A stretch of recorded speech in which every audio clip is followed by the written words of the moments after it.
Hey peeps, welcome back to another journal with me. This will be the Valentine's Day spread.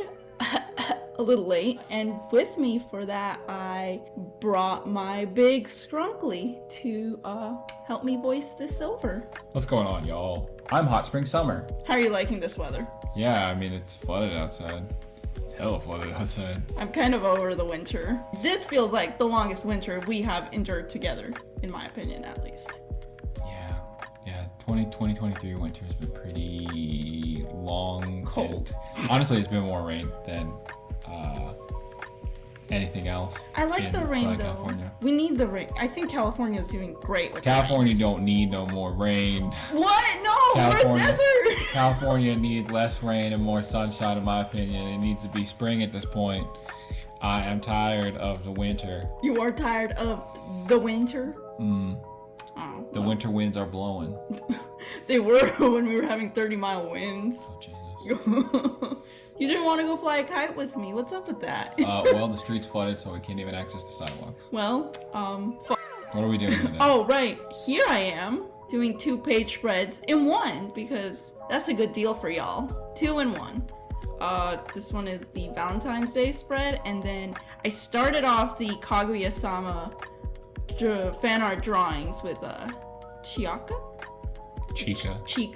I'm terrible. I watch the anime and I'm bad with names, guys. You're gonna find out that I watch anime, will never retain a fucking name for not my thing. I thought her name was Chie, and then you told me her name was Chica, and I was like, oh. It's something with ch. Like in Spanish? And then I realized, oh no, like a deer. I think you'd like that character. She has a little detective gimmick. You love detectives. I do love detectives. So I know you've explained before in previous videos that you do underscoring with the pink line marker, and then you go in with more fine details, and then you add black to it.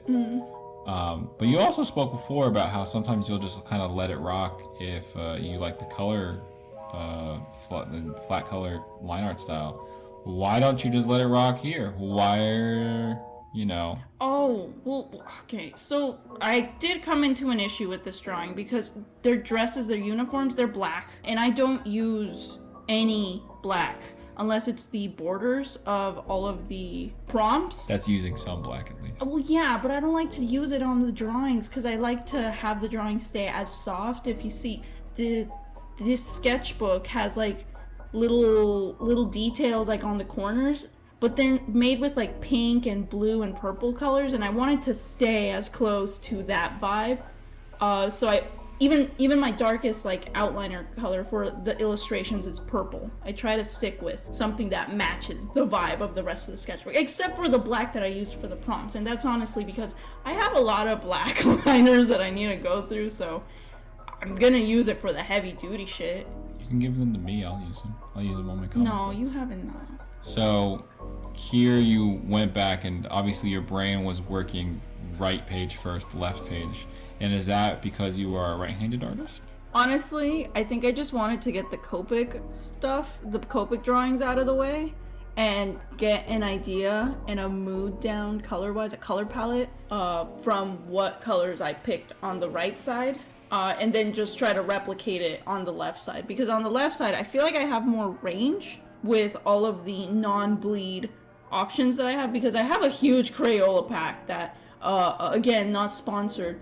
Huge variety of colors that I can pick from that will not bleed through, that I can match up to the Copics if need be. A lot easier than vice versa, because I have a smaller selection of Copics because those fuckers are expensive. But if you can get some, like, dude, by all means, they're great, but they're expensive. I think we found most of the markers on sale in most places. In most cases, we were living and going to school close enough to Michael's and other sorts of apply stores that we kind of knew when to go when they had sales. When they had sales.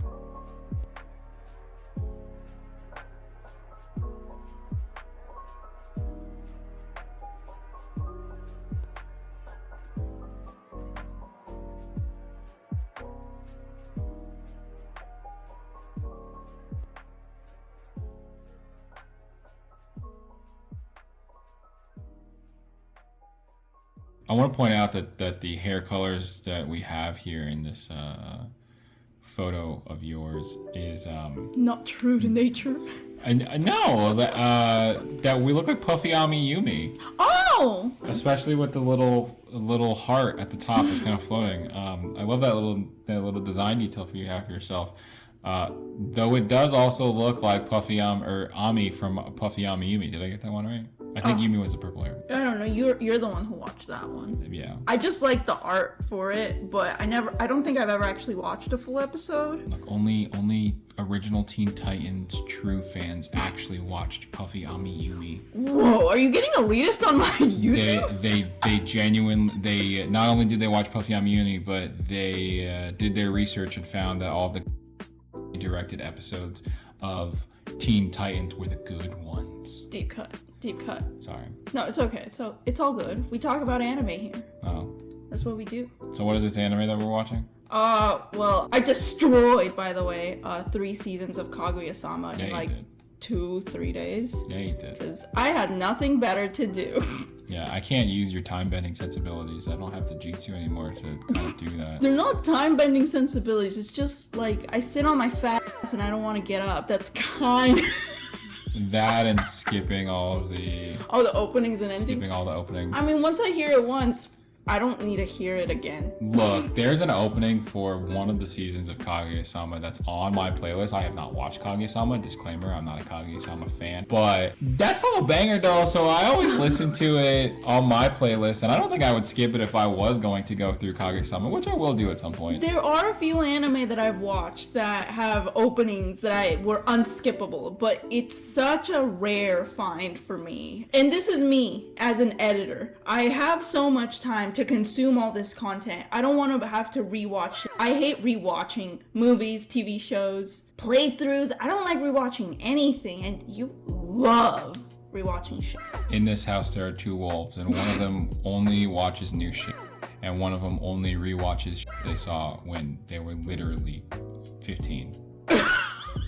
No, there's other things I've rewatched now as an adult that I've found it. I feel like I'll definitely rewatch Twin Peaks. But you haven't yet. No, I haven't. Yeah. That's a recent one. So, what are things that you have rewatched now that you've seen them in your 20s? Oh. Yeah, well, buddy. don't. It's okay. I believe you. I believe you. Just. Okay. No, you're right. I only ever rewatch that I've watched like when I was 14, 15. Lucky Star. Yeah, Lucky Star. Shin-chan. Oh yeah, we rewatched the fuck out of Shin-chan. Things that maybe I didn't watch and you watch, which tends to happen in different directions now. I think you literally watch so much more anime than me now, but I've still watched so much anime that you still haven't seen from when I was in my... I need to binge everything that I'm watching. I think it has to do with like the genres that you find more interesting versus the ones that I find interesting. I think that just comes down to preference, because you're never gonna catch me dead watching a big robot anime. I'm sorry. Sure. Unless it's Go-Danner, because I'm trash. You don't even want to watch Gundam Witch from Mercury with me. You're like, that's your anime. It feels dramatic. I'm all for the lesbian love, don't get me wrong, but the drama, the big robots. Yeah, it's really into anti-capitalism. Fuck capitalism. Fuck capitalism. You know what other genre I'm really grateful that you're into, because it makes bouncing recommendations super easy? Romcom. Oh, like School Rumble or Nozaki-kun? Yeah, I remember you recommended we should watch that one together, and I was like, a red-haired girl into a tall dude with mean eyes? Yeah, I'm totally into that. But I think the only issue I have with that anime is that she never confesses to it. I mean, she confesses to it multiple times. He's just completely oblivious. But and don't you get tired? That's kind of the... I mean, it was a gag strip. Yeah, and in that regard, it did great. But like, couldn't the gag strip evolve to, okay, we're dating, but now, how do I hold your hand? Okay, we're dating, but I don't know what the next step is after holding hands.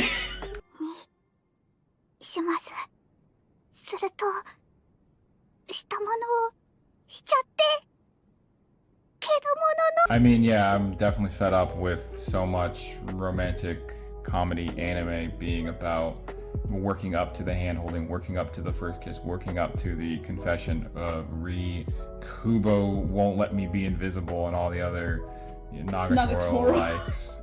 I'd rather like get into the Horimiya style. I've never seen Horimiya. I can't wait but for the you to watch it. Horimiya style anime where they're talking about relationships, the arguments you get into in relationships, the stuff that's, you know, not ever talked about or breached unless it's like a Ghibli movie or a Satoshi Kon movie. You mean old married couple shit? Then we need old married couple anime. I think that's what we need. Wasn't there an old married couple anime you're watching? Osama Jisan or something? Oh, it was something Jisan, but it was so cute and wholesome. It was about two old people. The gag was always that the old man was finding a way to flirt with his wife, who was also an old lady. But he always did it in a way where it looked like either he had a back problem or he was in pain or his knees hurt. So she was like, "Oh, honey, no." And then he was like, "Actually, I was just doing this to get my arm around you." Like it was. So that's what house husband turns into when they hit geriatric age. Oh my god.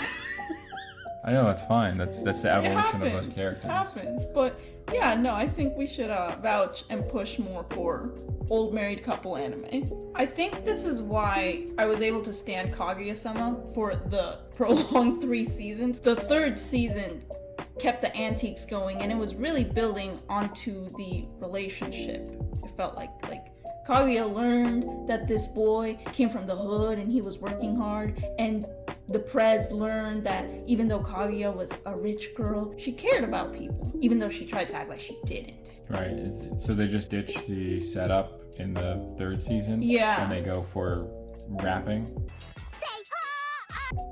No, well... That's a whole other thing, because it turns out that the Prez is actually really bad at a lot of things, so he has to keep getting helped to get good at them, because he can't bear the idea of people finding out he's bad at anything.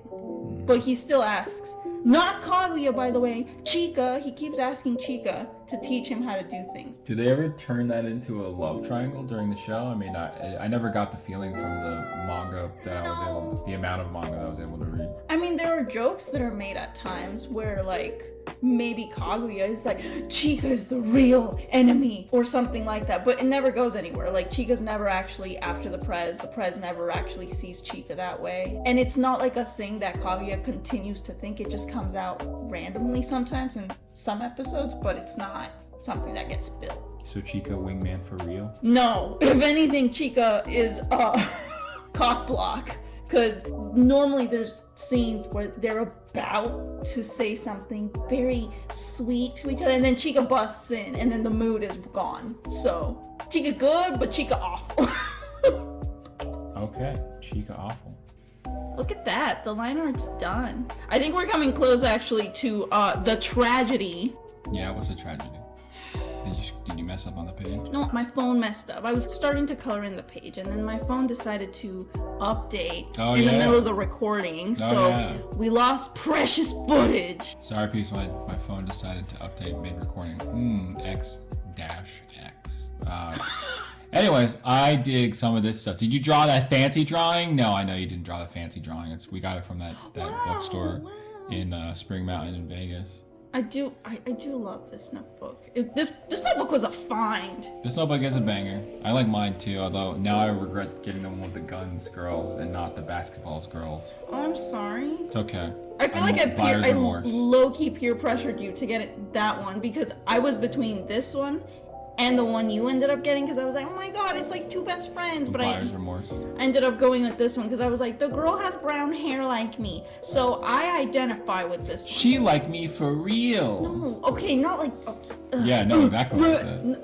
Anyways, I just thought it was cute because we were matching, but now it doesn't matter because my hair is more orange than brown. So when you draw fan art of characters, how close do you get your designs to the actual designs? Do you pull up character sheets, or do you go off of memory? Oh fuck. No, I can't go off of memory. I'm not that cool. But I do go on my phone and I look up, and just pictures of the characters, and I tried to draw them doing iconic poses that they did in the anime for the most part. But if the pose is a little too extravagant for me, yeah, I'm gonna go for something more basic, because I'm working with limited space, because there's a little bit of math in these pages. See, I tried to separate long ways, so up and down the page in 3 different quadrants, and right now I'm working with a 7 square width to draw both Kaguya and the president on opposite sides of the pages, so I'm giving myself 2/3 towards the center of the page on both sides of the page to write all of my thoughts and feelings and day shit. Yeah, I try to stay close, at least in the face. The face is, in my opinion, is the most important part, and the eyes. I like the gesture more, and I think the gesture says a lot, because sometimes you can cheat out on the face, but I always find that when I'm drawing fan art, it comes out too similar to the actual design from the show, and that's definitely the animator trained part of my brain clicking back on and going, you need to be on model. Well, that's what I like about yours. But I mean, I also feel like stylistically yours has a lot more genuine emotion and fanfare in your fan art, rather than mine feels a little bit more sterile and phoned in, like, oh, you're trying to be on the show or something. Well, I like your fan arts because they feel clean. Also, I cheap out on like legs and feet, and usually I end up doing whatever I want with the hands, because I can't be bothered to draw hands and feet the way that every single different show does it, because I came from the school of art of panty and stocking. Everyone's gonna have chonky legs with like stubby feet, because I can't draw shoes. I'm not afraid to say it. I can't draw shoes. I'm the shoes drawer in this. You are. Household. You draw J's like it's nobody's business, I draw shoes. And I envy that so badly.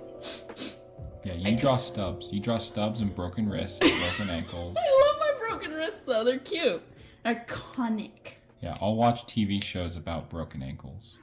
I will not draw broken ankles on my drawings. Actually, I'm sorry. I remember I had you draw me a little cheat sheet for how to draw shoes, like different types of J's and like Reeboks and Pumas, and I still have that to look back at sometimes to be like, oh man, I need to draw like good shoes. I actually remember the sketchbook that's in. That's interesting. That cheat sheet has come in very handy. But usually when it's like leisurely drawings like these, I just draw little nubs, little stubs. It's like they're wearing socks. That's what it is. They're wearing school slippers, correct? Yes. That's because they're in school. Yes. What are they part of? They're part of the love finding club, the chess club. I only read 30 chapters of Kaguya-sama. They're the student council group, and she is vice president and he is president, and they are 2 alphas. The double alpha, the his and her circumstances, you would say. I think here's the thing about his and her circumstances. I feel like once they got over the alpha part of it, because it only lasted like maybe like 6 episodes where they were like staying true to being alphas, and after that they kind of gave it up. I feel like Kaguya-sama did a way better job at like continuing the 2 alpha joke. Oh, you mean his and her circumstances wanted to evolve past its premise, whereas Kaguya-sama Love is War was like, we are never gonna leave this premise until the 3rd season? I feel like his and her circumstances unfortunately pigeonholed themselves into something that they couldn't deliver on. Sure. I also think you should finish watching his and her circumstances and come back and tell me. That's a long ass anime, I don't have time.